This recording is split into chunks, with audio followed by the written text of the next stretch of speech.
Hello, thanks for joining me for this next flip preaching video where we look at the passage for Sunday to come ahead of time to get our heads around it. This week it is Luke 24.36b, which means the sort of second part of verse 36 through to 48. This is Jesus appearing to his disciples after the resurrection. And there's a lot going on in this fairly short passage. So it starts with Jesus standing in the midst of the disciples, and we get the sense that he just suddenly appeared. Earlier in the Emmaus story, he suddenly disappeared, and here he suddenly appears, and the disciples are terrified, perhaps understandably.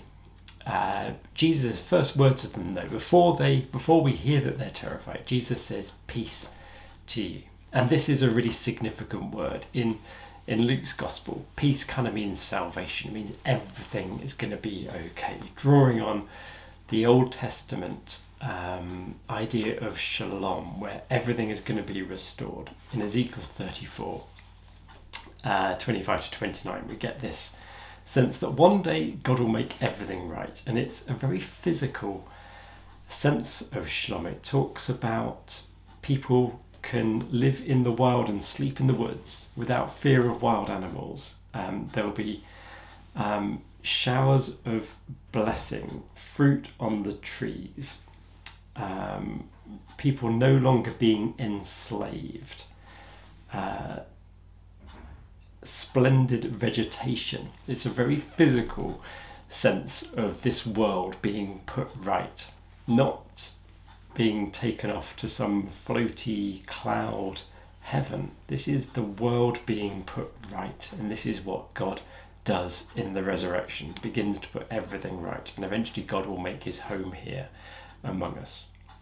So Jesus saying peace is a sign that everything will be put right.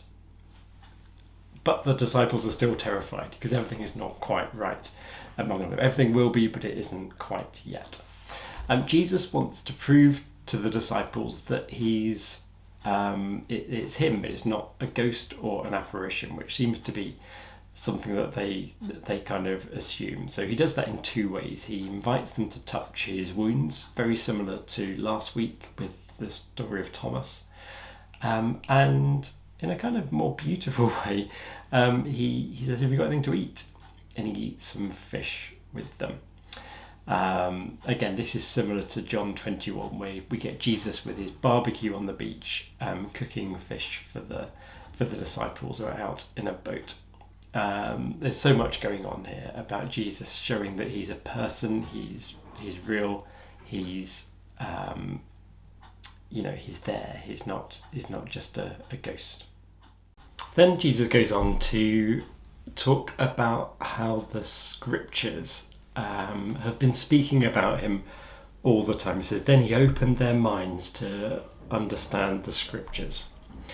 And he talks about everything written about in the law of Moses, the prophets, and the Psalms must be fulfilled. So Jesus is kind of taking everything that was in the Old Testament, the kind of gist of the Old Testament, and making it real, making it alive and reinterpreting it. He said that he opened their minds to understand it, as if he was bringing a whole new way of, reading it to life.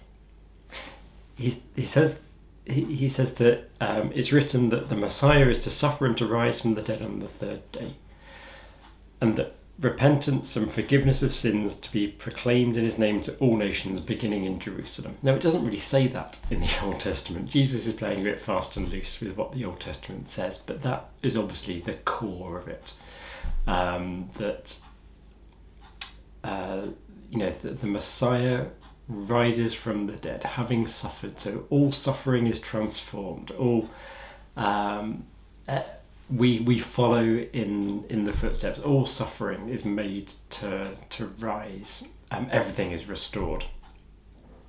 Repentance means to change your mind. Forgiveness of sins, coming close to God, where things separated you from God, coming close again. This is going to be proclaimed in his name to all nations. This is going everywhere, beginning in Jerusalem.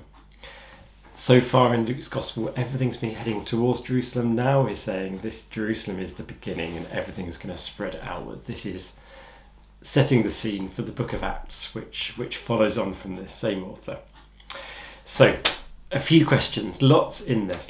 So firstly, why does Jesus announce peace? What's the significance of proclaiming peace to the disciples? What's important about Jesus eating the fish? What does that mean to you? Why did the disciples need their minds opening to the scriptures? And fourth, as always, how's this good news today? I'd love to hear what you think about this passage, how this speaks to you, how this is good news for you. So we'll see you next time. Thanks for watching. Bye-bye.